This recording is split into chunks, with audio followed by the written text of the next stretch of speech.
Alô, alô! Seja muito bem-vinda a mais um episódio do Alô Ciência. Eu sou o Lucas Andrade. Eu sou a Amanda. E hoje a gente vai falar sobre a importância de grandes animais no processo de reflorestamento e, especificamente, do caso das antas. Como que elas são essas jardineiras florestais. A gente vai explicar com mais detalhes e para isso a gente trouxe alguém que está estudando isso nesse momento, que é a Gabriela Buratini, ou Gabi, ou Elfa, para os mais íntimos. E aí, Gabi, quem é você?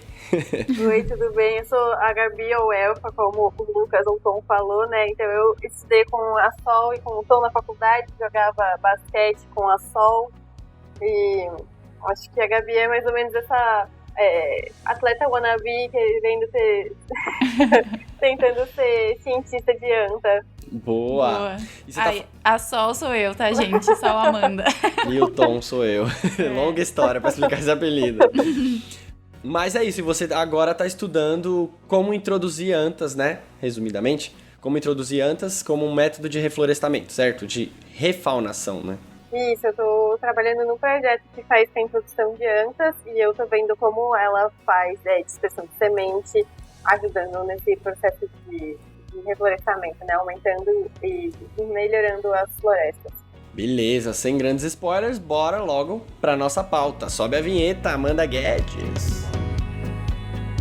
E antes de começar o episódio, a gente vai falar sobre uma habilidade que na carreira científica é muito, mas muito importante mesmo. E eu, inclusive, na época da minha graduação, eu sofri muito com isso, que é aprender línguas, principalmente o inglês.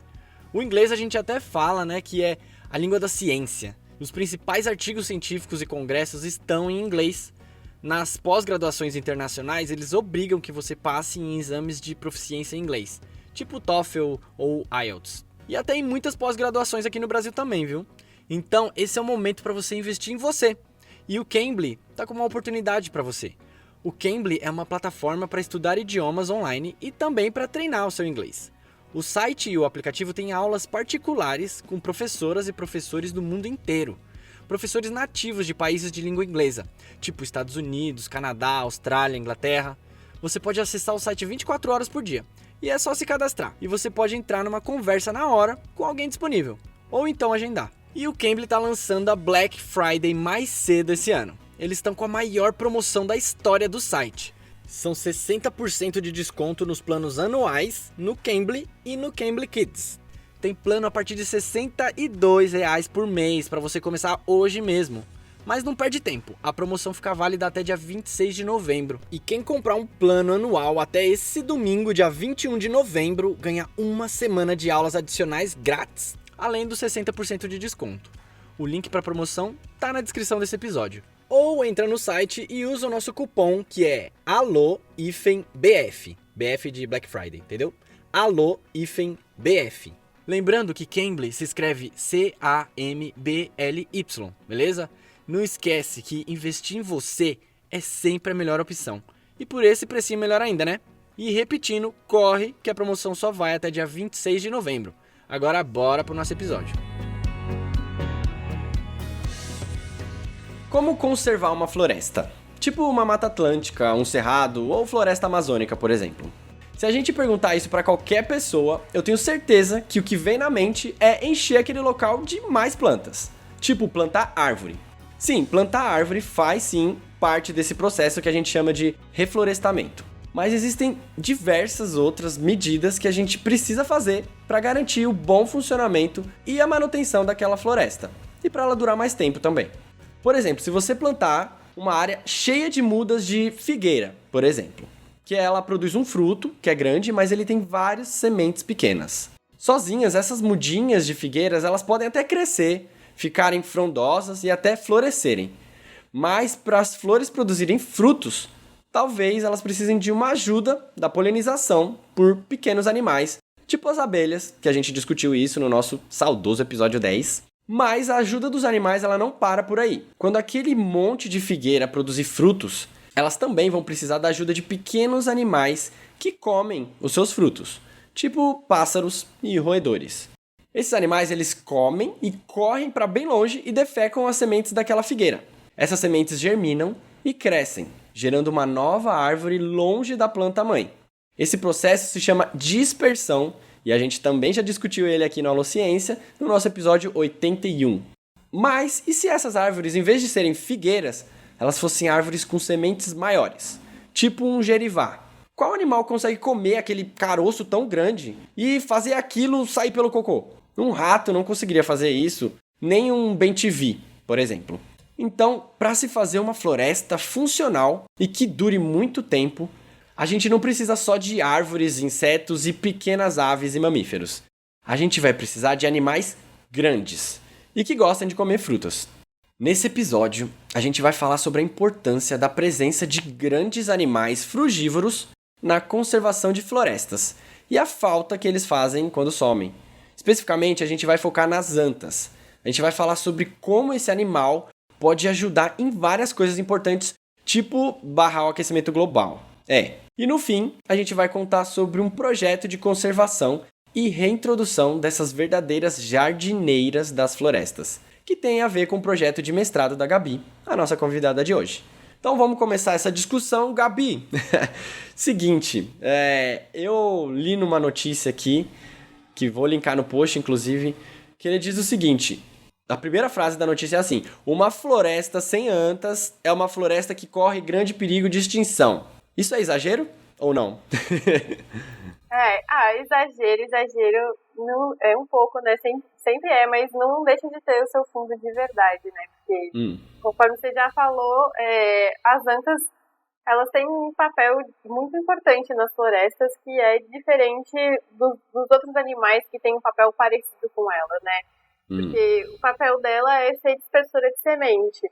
E por mais que a gente tenha outros bichos que são dispersores de semente também, como os passarinhos, os macacos, os pequenos roedores e tal, a anta, ela tem o diferencial que é o porte dela, né? Eu não sei se todo mundo sabe como é uma anta, mas a anta é um bicho que pesa 200 quilos, assim, ele é um bicho parrudo, então a dieta dele é bem diferente da dieta de um passarinho, assim, apesar de eles comerem frutas também, eles comem frutas numa quantidade muito maior, e também pensar que o tempo de um passarinho comer um fruto e fazer o cocô daquela semente é rapidinho.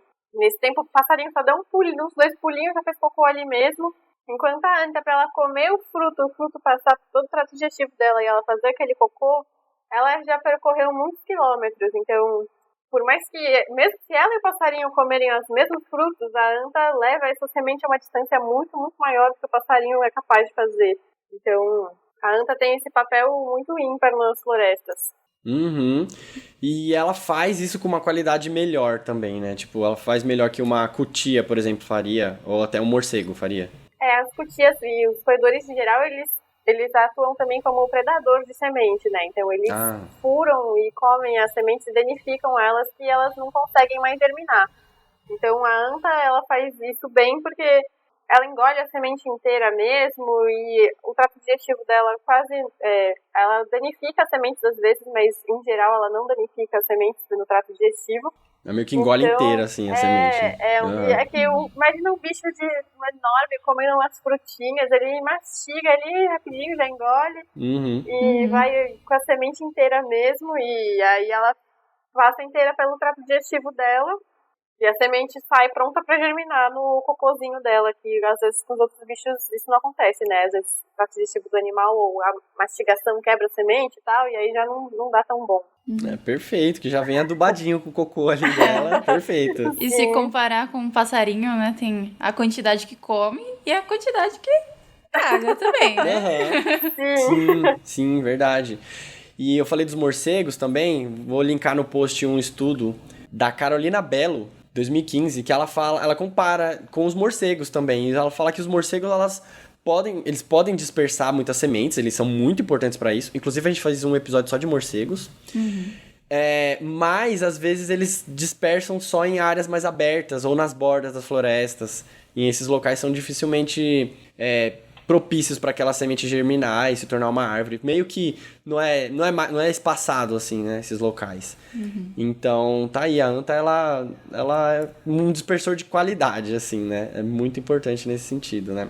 Essa questão dos locais por onde o animal passa, a anta também tem esse diferencial, assim, porque como você falou com os morcegos, que eles escolhem uma área preferencialmente, né? Muitas vezes os passarinhos também têm algum tipo de preferência, e a anta, ela é um bicho que ela transita muito bem por diversos tipos de paisagem, assim, então ela fica bem dentro da floresta, mas ela também fica bem em áreas abertas, então ela também consegue levar para as áreas abertas as sementes dos frutos da mata fechada, assim, então, e isso numa escala muito maior do que os outros animais, então todo esse combo faz com que ela seja a jardineira da floresta, e faz com que a floresta fique saudável, né, porque ela consegue levar sementes para as áreas que estão mais degradadas, assim. Ela está presente no Cerrado, na Mata Atlântica e na Amazônia, certo? E no Pantanal também, ela só não tá na Caatinga. Só na Caatinga. É para ver como que ela realmente dispersa bem, que ela se dá bem nesses lugares também. Palpadora da obra, vai para todos os lugares. E aí, né, tem ela lá como nossa jardineira maravilhosa, mas tem pequenas coisas, pequenas, né, tô sendo irônico aqui, tá, alerta de ironia. Tem um pequeno problema que tá sendo causado principalmente pelo ser humano, né, que é a tal da defaunação, né, caímos no primeiro conceito aí. O que é defaunação? O que é defaunação? Defaunação é tentar fazer um paralelo com deflorestamento, né? Que eu acho que é uma palavra que a gente ouve muito falar, assim. Então, uma área deflorestada é uma área sem floresta, né? Sem árvores. E uma área defaunada é uma área sem fauna, ou com aquela fauna muito empobrecida. E assim como as antas têm esse papel de dispersão de semente importante, cada bicho tem o seu papel ecológico muito importante numa floresta. Então, uma floresta sem animais é chamada de uma floresta vazia. E uma floresta vazia, ela acaba tendo muitas faltas de conexões, assim, entre os seus serviços ecossistêmicos, assim. Então, uma floresta vazia, sim, é uma floresta que corre grandíssimo risco de extinção, porque por mais que as árvores estejam todas lá, e que nem você falou, assim, não tem a abelha para fazer a polinização, não tem o passarinho para fazer as pequenas dispersões, não tem as antas para fazerem as grandes dispersões, não tem também os predadores, né, que vão regular a sua população dos herbívoros, então toda a regulação pelos serviços ecossistêmicos fica muito desfalcada sem os animais, que tem esse papel importante aí no meio. Puxando isso da floresta vazia que você falou, tem um artigo que a gente vai deixar aí no post também, que é do Kent Redford, se eu estou pronunciando corretamente. Redford. Que chama A Floresta Vazia, né? As Florestas Vazias. E nesse artigo ele fala que a gente não deve permitir que uma floresta cheia de árvore nos engane, fazendo-nos acreditar que está tudo bem. E o que ele quer dizer com isso, né? Que uma floresta não é apenas árvore em pé, né? Mato, né? Não é apenas mato. E aí, ligando com isso que a Gabi falou, ele também apresenta nesse artigo um termo interessante que é extinção ecológica. A gente conhece diferentes tipos de extinção, né? Sei lá, uma extinção local. Por exemplo, a anta foi extinta localmente no Rio de Janeiro. Uma extinção global. A gente pode falar de várias espécies, né, que estão desaparecendo aí no mundo. E a extinção ecológica tem tudo a ver com todos esses processos que a Gabi falou. Então, uma espécie ou uma população que está tão reduzida a ponto de... Ela existe, mas não consegue mais, digamos, interagir, né? Fazer essas interações biológicas que são fundamentais para a manutenção do ecossistema, da floresta em si. Não se engane, floresta não é só mato, né? E acho da hora que a gente no episódio 81, né, aquele de dispersão, a gente percebeu como que os animais são dependentes das plantas, ali especificamente das palmeiras, que a gente falou, mas as plantas também são dependentes dos animais.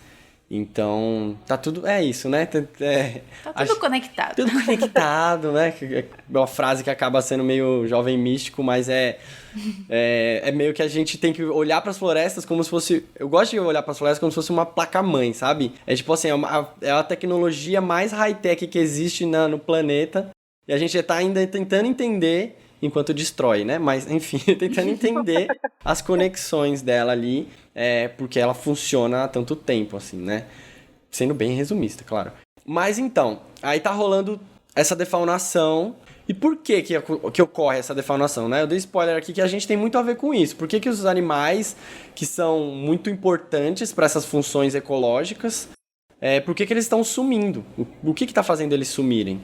Eu acho que essa resposta, assim, ela é, na minha cabeça, pelo menos, ela é dividida em duas partes, assim, tipo, tem uma parte que é o efeito direto das pessoas sobre os bichos, então, faz parte, né, de inúmeras culturas a caça, então, a caça dos animais tanto para consumo... Para esporte, né? De forma geral, atinge esses animais de forma direta, assim, também, dependendo da espécie, o tráfico de animais, pesca, enfim, tem essas coisas que a gente faz diretamente sobre os bichos que atinge a população deles e faz com que eles sumam localmente. E também tem efeitos mais indiretos, assim, então, tipo, uma anta, por exemplo, ela precisa de uma área de vida muito grande para ela conseguir sobreviver. Então, se a gente vai fragmentando as florestas e deixando elas em fragmentos cada vez menores e cada vez mais distantes, uma anta não vai, por mais que ela tenha essa capacidade de transitar bem nos ambientes e tal, ela também não é um super-herói que vai transpor qualquer coisa, sabe? Então tem um limite, assim. Então a fragmentação e a perda de habitat também é outra coisa que faz com que os animais desapareçam daquele local, né? Então, você não tem nenhum tipo de floresta ali, não tem como você esperar que vá ter um bicho ali naquela restico de florestinha que tem. Então, tem esses... na minha cabeça, assim, né, talvez na cabeça das pessoas essas informações se organizam de um jeito, mas eu acho que tem esses dois tipos de impacto maior sobre a fauna, né? Eu queria falar da parada da caça, né, porque assim, a gente acha que caça é uma coisa que pode ser algo inocente e tal, mas pensa na caça como, assim, existem certas espécies que são mais visadas na caça, né? E a anta, ela é visada, né? Tipo, ela é mais caçada.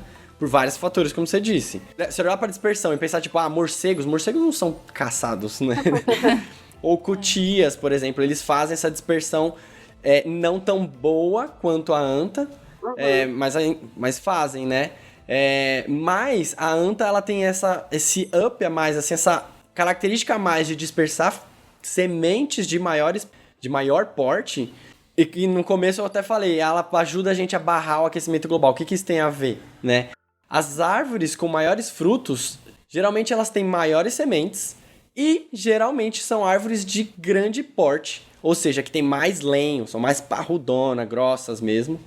E existem várias evidências, link no post aí, de que isso tem a ver, né? Sementes grandes tem a ver com árvores grandes.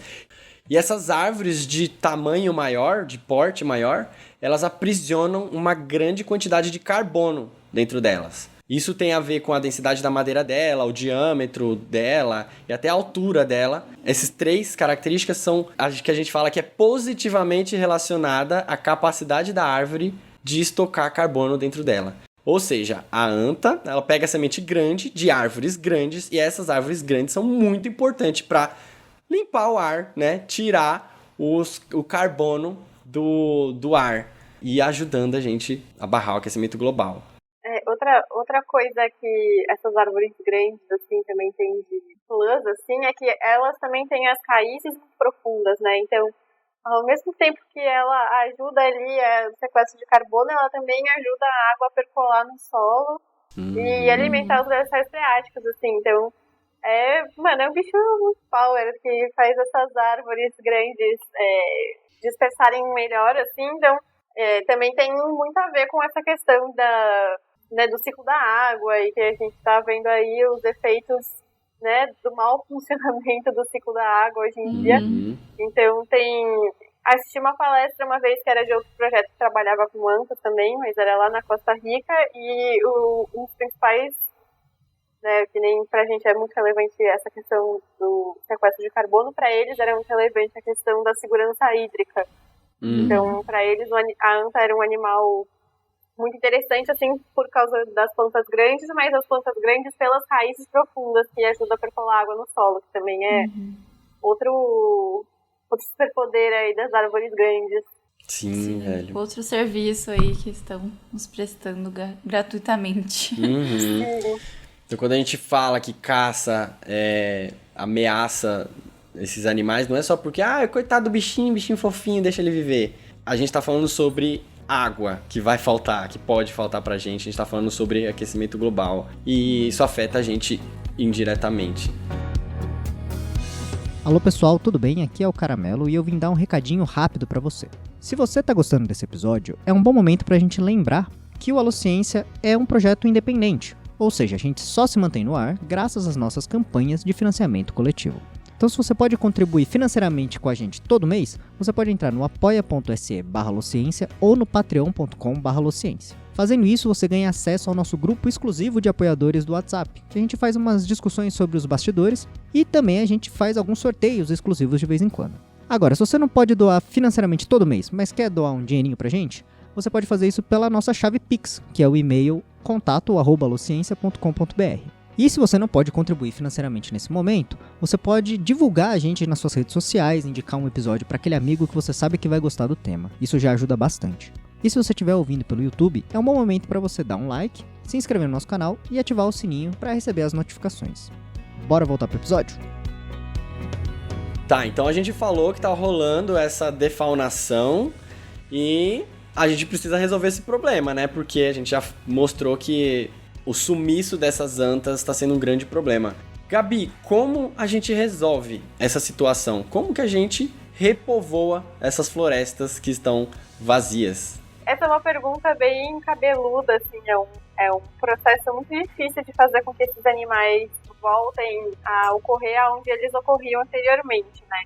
Primeiro, conforme a gente já tinha pincelado antes, né, ter um ambiente que ele consiga sobreviver é fundamental, assim. Então, antes de tudo, a gente precisa garantir que as árvores estejam lá, assim, né, tenha o ambiente propício para que aquele bichinho consiga viver ali, e que a gente meio que saiba que ele está lá por outros motivos e não pela falta de hábitat adequado. Principalmente aqui na Mata Atlântica, né, a gente tem muitos projetos de replantio de árvores. Então, isso ajuda um pouco a gente ter florestas novas e sem os bichos, né? Tem todo um trabalho antes, tipo assim, um ano antes de você botar. Ou mais, né? As antas que eu trabalho, elas estão dentro de um projeto que vem fazendo replantio há muito tempo, assim. E aí a gente foi se percebendo depois, né, que estavam faltando os animais que desempenham esses serviços importantes lá. Então, muitas vezes a refaunação, né, que é o termo aí do momento, muitas vezes é uma coisa que vem depois, assim, depois do reflorestamento, né? Então, você primeiro precisa garantir que você tem lá um ambiente saudável. Um ambiente saudável não, porque você está faltando justamente os animais que desempenham todos os papéis e tal. Mas você precisa garantir antes que tenha uma floresta de pé para depois pensar em como colocar os animais lá de novo, né? Então, um dos jeitos de repovoar as florestas vazias é fazendo a reintrodução desses animais nessa área. E que é com o que eu estou trabalhando, assim. Mas tem outros jeitos também. Você pode fazer com que aquela floresta seja conectada com outra floresta onde esses animais já ocorrem e esperar com que eles se dispersem para aquela área. Então, a refaunação é uma ferramenta de você repovoar esses locais, assim. Tem outros jeitos de você fazer isso também. Pensando na fragmentação, posso pensar naqueles corredores ecológicos, né, para conectar dois fragmentos. Sim. Então, para reintroduzir um animal ou introduzir um animal naquela floresta, não é só jogar ele lá. Sim, Vai, sim. bichinho, viva feliz aí, seja feliz no mato. Precisa garantir o trampo deles, né? Precisa garantir o trampo e a comida deles, né? Então, Exato. garantir que eles vão comer lá. Então, plantar as árvores antes, as plantas antes. Sim. Aqui a gente fala mais em reintroduzir, porque a gente vai colocar o bicho num lugar onde ele já estava anteriormente, assim.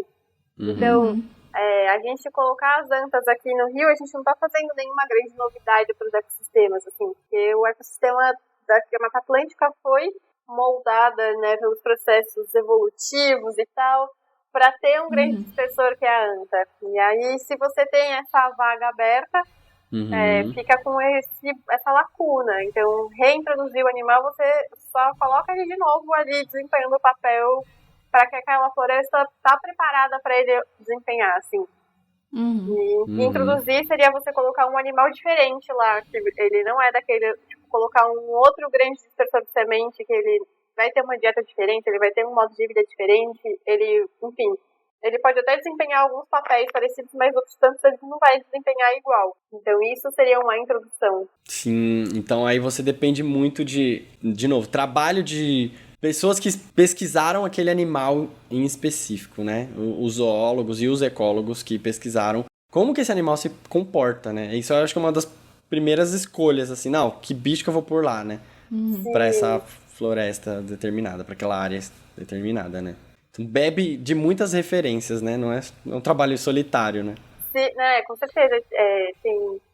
Você tem lá a sua floresta de pé e você vê que a sua floresta tá vazia, você fica tipo, putz, essas plantas aqui não vão se, essa comunidade não vai perpetuar sozinha, assim, ela precisa, a comunidade vegetal, né? Ela precisa dos animais também para conseguir dar cabo aí e perseverar. Aí você precisa pensar que animal que você vai colocar lá, né? E aí, às vezes, tá faltando onça, mas você não vai chegar logo de cara lá e colocar uma onça, porque ela não vai ter nem o que comer, assim. Sim. Então, tem artigos, né, que sugerem uma ordem dos animais que você vai recolocando nos ecossistemas, né? Então, primeiro é interessante você colocar os pequenos herbívoros, pequenos dispersores de semente, para você ter essa função já garantida. E geralmente esses animais precisam de uma área menor para sobreviver também, então é mais fácil dessas populações se estabelecerem. Então, primeiro é interessante colocar os passarinhos, os tucanos e tal. Aí você vai para os dispersores de semente um pouco maior, tipo os jacus ou os tucanos grandes. Aí vai para os dispersores de semente um pouco maior, tipo... Macaquinhos? Pequenos macaquinhos. Pequenos macaquinhos. Aí você já começa a poder pensar também nos pequenos predadores, assim, só que aí são animais que têm dificuldades técnicas, né? Tipo, é mais difícil você trabalhar com uma jaguatirica do que trabalhar com tucano. Então, mas você já pode começar a pensar nos pequenos predadores também. Aí você chega nos grandes herbívoros, tipo as antas, e aí nos prassumo dos animais fofofal, né? Os grandes predadores, e aí você tem todo mundo junto de novo. Aí. E tem um tempo certo também, eu imagino, né, pra cada um, né? Tipo assim, não pode nem ser antes, nem muito antes, nem muito depois, né? Porque, inclusive no episódio 107, a gente falou sobre a onça, né? A importância da onça. E se tiver muito predadorzinho, os pequenininhos lá, eles podem acabar com os herbívoros locais e superpopular, assim, né? Ou seja, se você demorar pra botar onça, aquela galera vai fazer a festa e vai estragar muito do seu trabalho anterior, né? Tem que pensar na regulação e tudo. Então, tem tudo um tempo pra isso, né? Nossa, cara, deve ser um trabalho imenso. Mas também confiar um pouco nessa coisa que os processos naturais vão acontecendo também. Então, aqui no Rio a gente teve agora o primeiro registro em muito tempo de onça parda também. Então, ninguém colocou a onça parda aqui, mas os ecossistemas, né, as florestas foram se conectando e a paisagem foi ficando mais propícia a isso, até que a onça conseguiu voltar pra cá de algum jeito, sabe? Então, atraiu elas, né? Tipo, também, não é tudo depende da nossa mão também, assim, óbvio que a gente precisa ficar ligado no que a gente tá fazendo, porque a partir do momento que a gente começa a reintroduzir uns animais lá, a gente tem responsabilidade sobre o que vai acontecer, né? Mas às vezes a natureza também acha seus caminhos, assim. Que legal. E aí, beleza. Então, para você reflorestar, você precisa refaunar também. Então, você precisa saber muito bem quais são as plantas que vão ser plantadas lá. Se tiver ok, bota os animais lá também, refauna. Mas também tem que pensar nos animais, uma espécie... De grande porte. específica chamada Homo sapiens sapiens, o ser humano, né? Sim. E é um erro a gente pensar em conservação e não pensar no ser humano, né? Porque a gente precisa estar junto, é conservar e não preservar, né? Tipo, não é um muro pra lá é natureza, pra cá é ser humano. Não, nós fazemos parte disso. Então, como que a gente trabalha essa relação entre o humano e a fauna local? E isso, tipo, também influencia, né, nas escolhas dos animais. E eu fico pensando que precisa preparar a galera que mora localmente, ter um trabalho de conscientização, de conversa e de escuta também, né, com eles. Não, com certeza. Eu escutei também esse episódio 27 das onças. E para animais, assim, predadores, né, esse conflito entre pessoas e animais ficava bastante evidente, né, porque as pessoas têm medo desses animais e é um medo genuíno, e, assim, é um medo que faz parte, assim, e tem que ter essa conversa muito grande, e, enfim, tem que rolar esse papo. Para animais herbívoros, né, muitas vezes o medo é meio que o contrário, assim, né? A gente tem medo de colocar o animal lá e ele virar foco de caça. Ou a anta, ela é um herbívoro muito grande, então a gente também tem medo dela ir à plantação das pessoas e ter algum outro tipo de conflito com as pessoas. Então, realmente, é muito necessário que a população local esteja ciente do que está acontecendo ali, né? Porque do nada começa a aparecer uns bichos diferentes lá que ela nunca viu. Não dá pra só ficar fazendo qualquer coisa sem considerar as pessoas que moram e vivem ali, né? Então, é extremamente fundamental, assim, ter esse diálogo aberto com a população e lá onde eu trabalho, esse trabalho de conversa com a população e tal foi feito antes de eu chegar, né? Então, uma coisa que começou antes até das antas chegarem, mas que hoje em dia a gente recebe foto das antas, as pessoas falam pra gente aonde que elas viram as antas, e isso ajuda muito a gente a fazer o nosso trabalho também, né? Ter essa parceria não é só o mínimo, assim, né? Ela pode ir para muito além, ela pode ajudar ativamente a gente a fazer a nossa pesquisa também. Então, ela realmente é muito fundamental. Eu acho que é também um trabalho de ressignificar o que é aquela anta pra gente, né? Tem um projeto que chama Anta Elogio, não é? Eu acho que é bonito a gente pensar assim, aos poucos a gente tentar valorizar esse animal, porque se ele é foco de caça, a pessoa não tem o mínimo de importância. Não, é um bicho que não tem importância. Posso matar, tá ali, vou matar, vou comer, vou pegar pele, sei lá o quê. Agora, quando você bota um valor naquele bicho, quando as pessoas percebem que ele é muito importante ali, aí a relação é outra, né? Pode ser outra. Pode ser outra, né? Mas acho que é importante a gente sempre lembrar que essa dimensão da conservação, a dimensão humana, a gente precisa lembrar que conservação precisa levar em consideração seres humanos.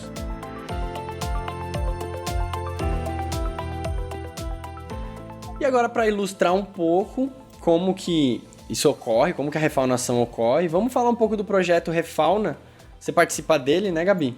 Isso, eu tô fazendo meu mestrado junto ao projeto Refauna, né? E o projeto Refauna, ele trabalha com vários animais, e eu trabalho especificamente com a anta, assim, mas também tem um grupo que trabalha com jabuti, com cutia, com pugil. Que legal, só fofinhos. E eu tô com as antas. Os outros bichos estão todos na floresta da Tijuca, e a anta tá na Reserva Ecológica Guapiaçu, que é aqui no interior do estado do Rio. Aqui na Tijuca tem... É engraçado, assim, porque já aconteceu, eu tava fazendo lá monitoramento dos jabutis, e aí passa uma pessoa fazendo caminhada pela manhã, e tipo, eu vi o jabuti e tal, não sei aonde, assim. É engraçado isso. E aí, lá na reserva tem as antas, e aí também tem todo esse cuidado maior com a população local, assim, porque aqui na Tijuca a população em torno é a população urbana, né? Então é difícil fazer um projeto grande de conscientização na maior floresta urbana do mundo, né? Tipo, é muita gente que mora em volta da floresta, e a ideia é que esses animais não saiam da floresta, porque se eles saírem da floresta, eles não param no meio da cidade, né? E já com as antas é diferente, assim, as antas comeram a plantação das pessoas, e aí rolou treta, assim. Isso acontece, assim. Tem problemas, mas esses problemas puderam ser contornados porque a gente já tinha um canal de comunicação muito aberto com essas pessoas. Então, a gente ficou sabendo logo que essas coisas aconteceram, a gente conseguiu pensar em alternativas logo também. Então, é importante mesmo ter esse canal aberto, né, pra gente também saber o que acontece, tem uma anta que fugiu, quando era filhote, ficou assustada e fugiu. E a gente não sabe muito bem por onde ela anda, só que vira e mexe alguém manda foto dela, assim, então... E aí é nessa área que o Refauna opera, assim. Sim. E aí dentro, né, porque a gente coloca os animais na floresta e a gente quer saber como que eles estão desempenhando esses papéis ecológicos dele, né. Então, eu particularmente trabalho com essa questão de dispersão de sementes, eu quero saber como que as antas estão fazendo esse papel tão ímpar, né, lá na régua, mas também tem gente que quer saber qual que é a interação das fezes das antas com a comunidade de besouros. Outro capítulo, assim, né, das interações ecológicas. E também tem essas interações ecológicas das fezes com os besouros falabostas, então tem bastante gente envolvida nisso, assim, do pessoal que trabalha com jabuti, tem gente que trabalha com a questão de dispersão de nutriente, em vez de dispersão de semente, né, porque os jabutis comem num lugar e levam a comida para outro, e aí os cocôs são dispersos pelos besouros, então tudo isso também tem uma dinâmica de nutriente do solo, que também é outra coisa que tem, se for ficar vendo na minúcia de tudo que acontece, assim, envolvendo os animais, são coisas infinitas, assim, né, tipo, a dinâmica de nutriente do solo também tem a ver com os animais que estão lá. Então, porque se você vê isso com a anta, o cocô da anta é enorme, e a anta também faz cocô na água, então, como que isso também influencia na dinâmica dos corpos d'água, né, ter todo esse input de matéria orgânica neles. Isso ainda não tem ninguém vendo, assim, mas tem todo esse campo também, né? Então é muita coisa que dá pra ver a partir desses bichos, né? Nossa, então minha introdução já está errada, porque eu falei lá, se você planta a mudinha, ela cresce sem necessidade de animais, já é mentira, porque ela precisa de um solo rico pra ela crescer, né? E quem enriqueceu aquele solo ali? Os bichinhos que fizeram cocô lá, o besouro que levou cocô pra lá, e aí vai, né? Eu queria dizer só que eu parei agora pra pesquisar cocô de anta. Realmente. Caraca, dá pra escorregar bem, hein? Não, e a anta, ela faz, eu acho o máximo que ela faz cocô em latrina, então ela volta pra fazer cocô no mesmo lugar, e as outras antas também reconhecem ali como um banheirinho, então fica tipo um quadradão de 2 metros quadrados, cheio de cocô. Caraca, velho. Nossa, e depois cheio de plantinha nascendo.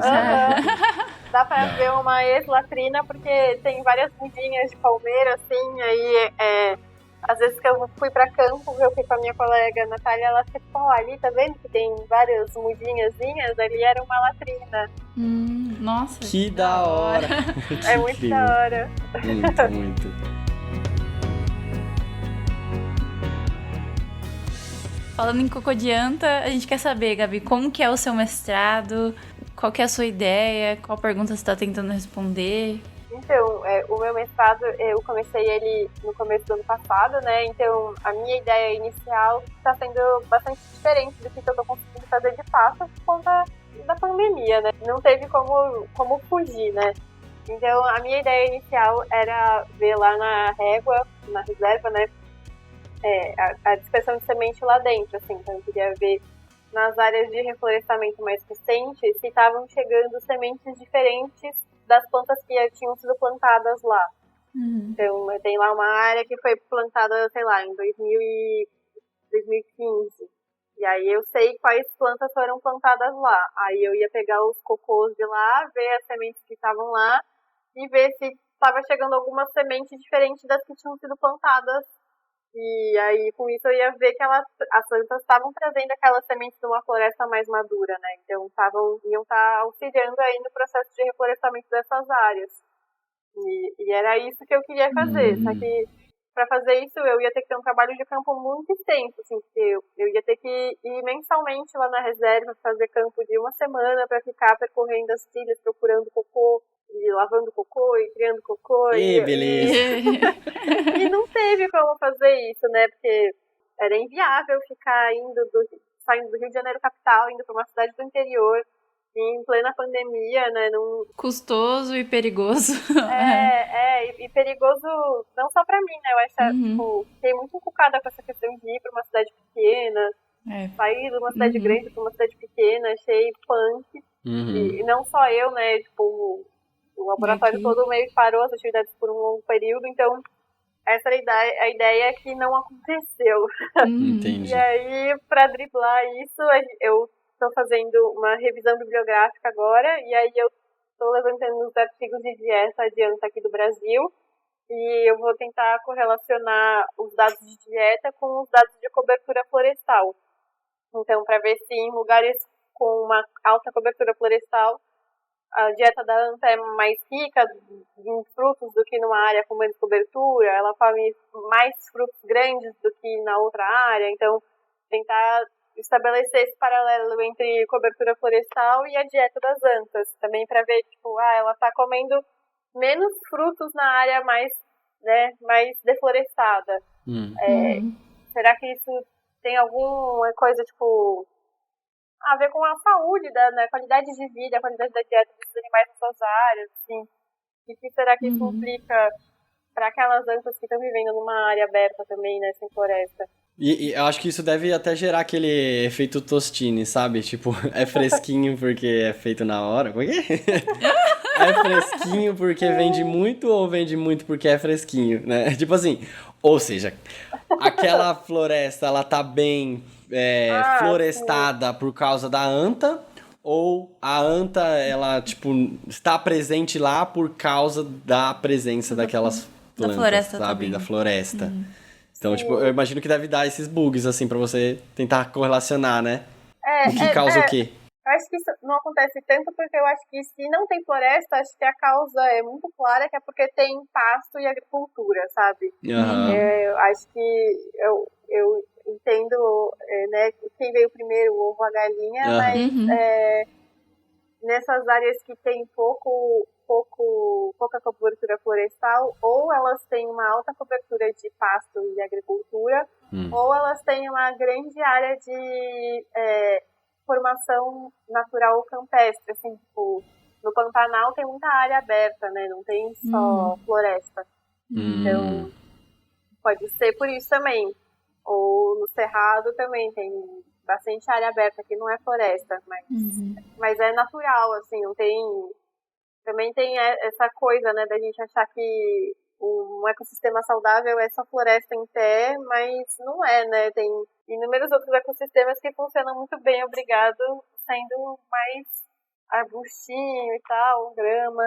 Enfim, tem todas essas discussões, né, que na minha cabeça, na verdade, acontece mais isso, tipo, nessa área não tem floresta, mas é tudo aberto porque é naturalmente aberto. Sim. Então, óbvio que ela vai comer diferente, sabe? Mas o que isso quer dizer, sabe? Eu acho que eu fico mais enfocada com o que não é floresta. Sim, Sim. A sua pesquisa da revisão é só do Brasil, só um bioma específico, ou vai comparar biomas, É só do Brasil, assim, mas é só do Brasil por uma questão... o mapa que eu uso para ver a cobertura, né, do solo é um mapa que só tem disponível para o Brasil, porque foi uma organização brasileira que fez esse mapa. Porque eu queria pegar, tipo, a Amazônia inteira, assim, porque aí eu teria mais trabalho para olhar, e teria enfim. Mas não deu só por causa desse mapa que eu uso, assim, não foi nenhuma decisão muito... Não teve nenhum motivo... Mas eu também queria comparar os diferentes biomas, assim, pra ver como ela varia pelos diferentes biomas, mas aí fica difícil, porque, tipo, tem muita cobertura do bioma e tem pouca cobertura no outro bioma, e será que é efeito da cobertura ou será que é efeito do bioma, sabe? Sim. Mas e até a quantidade de trabalhos, né, que você ia achar. E eu não tenho tanto trabalho assim, então fica difícil recortar muito, mas eu acho que seria super bacana, assim. E pra finalizar, assim, o ouvinte que não pesquisa sobre isso, o ouvinte que não trabalha com antas, como que ele pode ajudar em projetos de conservação e projetos de refaunação? Como que você aconselha aí a pessoa que foi tocada por nossa palavra, como que ela pode ajudar, sabe? Tipo, tem alguma entidade que você conhece que faz esse trabalho e que você confia. Tipo, eu trabalho no Refauna, que recentemente virou ONG, mas tem inúmeras outras ONGs que também trabalham com isso, né?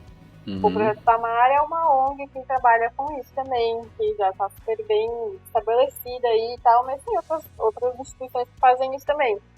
geralmente essas ONGs, elas sempre têm algum jeito de receber ajuda, seja por doação, seja alguma lojinha de artigos, seja através de trabalhos voluntários. Então, acho que o melhor jeito de ajudar é procurar essas entidades e ver, né, procurar saber como elas aceitam ajuda, seja ajuda financeira, de trabalho, trabalho voluntário, né? Ou mesmo a divulgação também, né? Divulgação também ajuda bastante e, enfim, eu acho que é por aí, assim, que todo mundo pode se apropriar dessa pauta de algum jeito, né? Ou também se informando, falando sobre, né, trocando ideia sobre isso, tornando essa ideia mais visível, não precisa só, doação, acho que só de você falar no almoço de domingo, tipo, sabia que as antas já é um jeito de ajudar também, sabe? Pode crer. E a gente vai colocar algumas indicações de alguns projetos, né? De aves, de mamíferos, etc. no post. E aí, se você se familiarizar com algum, quiser procurar saber mais sobre determinado animal, você se junta à conservação aí, de forma geral. E para ser voluntário nesses projetos, como a Gabi falou, muitos dos voluntariados você não precisa ser biólogo para fazer, assim. Então, só vai, gente. Só vai. Claro que muitos não são remunerados, mas é uma experiência incrível e com certeza você vai sair impactado e você vai estar fazendo alguma coisa pelo projeto, vai estar ajudando. Beleza?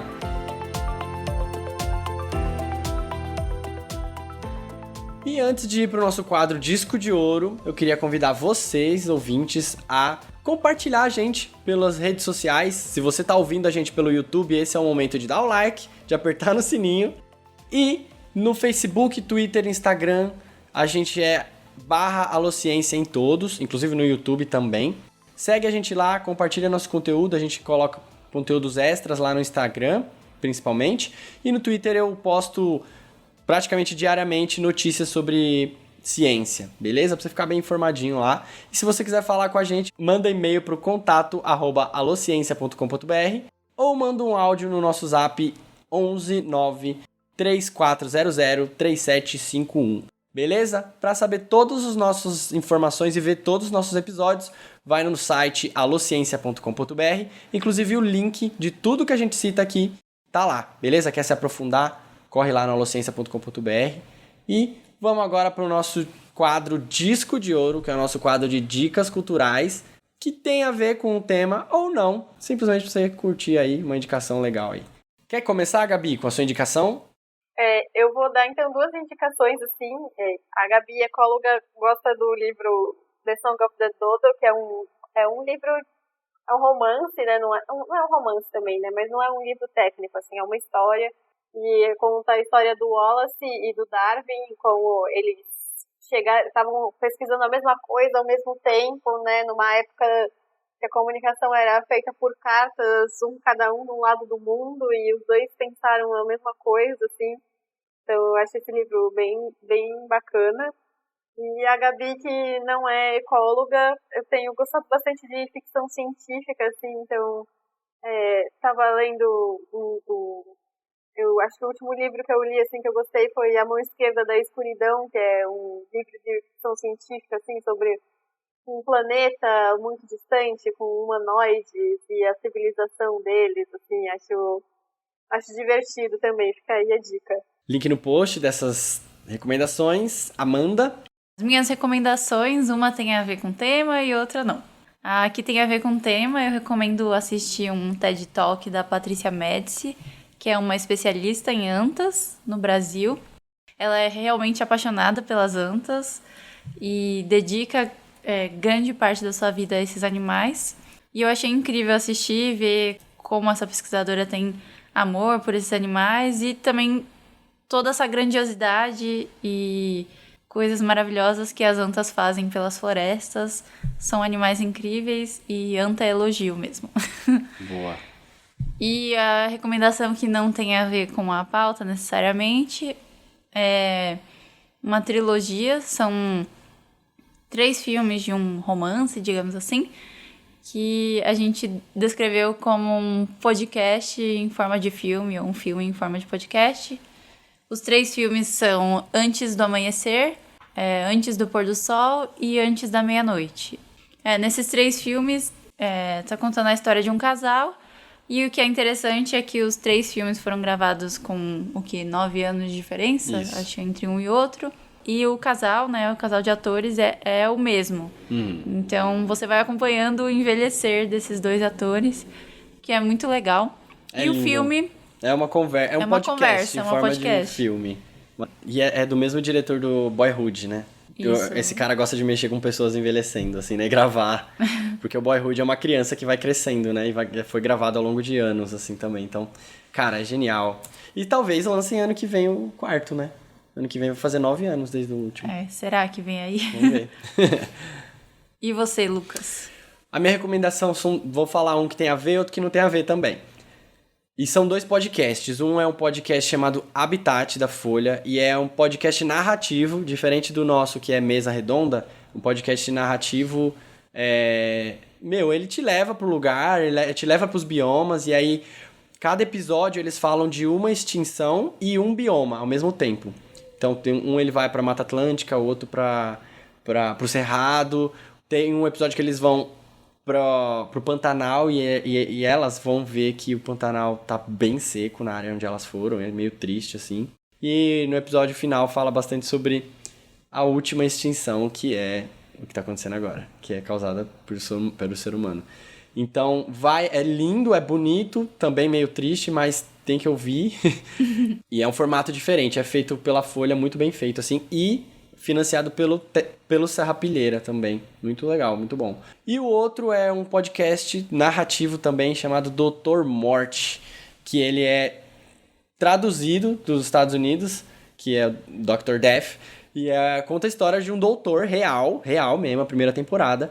Ele era um cirurgião muito incompetente, ele zoou 33 pessoas. Algumas delas morreram por causa das cirurgias que ele fez, que era desastrosa. E ninguém parava esse cara. Então, esse podcast ele fala sobre esse cara, que é um péssimo profissional, mas também fala sobre um sistema de saúde que permitiu que um cara desse continuasse operando, sabe? Nossa. Mano, é agoniante. Quem tem problema, assim, com cenas de horror de sangue, assim, eles detalham muito bem as cagadas que o cara fez nas pessoas e...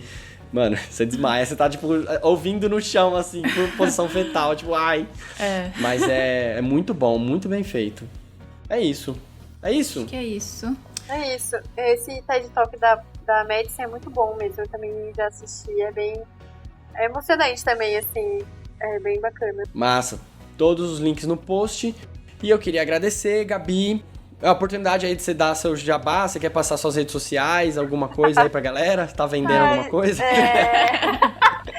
Muito obrigada por me receberem. Fiquei bastante feliz quando a Amanda, o Sol, me chamou pra participar do podcast de vocês. Tipo, eu vi vocês começando e tal, e aí poder fazer parte também, fiquei bem feliz. Muito obrigada. E acho que o meu jabá, assim, veio pra eu seguir o Projeto Refauna nas redes sociais. Que lá tem bastante coisa sobre o meu projeto, que não só o meu projeto, né, mas sobre os outros também, que eu acho que vale a pena acompanhar. Quem quiser fazer um mestrado, fica ligado nas redes, sei lá. Não, acho que mestrado, não sei, mas tipo, o trabalho voluntário a gente tá pra começar a voltar a receber, tipo, fazer doação, a gente também vai poder receber em breve. Então no Refauna, no Instagram vai ter coisas sobre... Dá pra você perguntar coisas sobre trabalho voluntário, sobre doação, sobre como poder ajudar esse projeto em específico. Queria agradecer a Amanda Guedes também, Amanda Guedes. Queria agradecer ao Lucas, a Gabi, o Elfa, minha parceira de basquete. É isso. E a vocês que estão emprestando o tempo das suas vidas pra ouvir a gente enquanto lava essa louça aí, ou quando tá dirigindo o carro, ou tá no busão. Certo? No mais, é isso. Até o próximo episódio, ou quando tivermos mais fichas. Falou!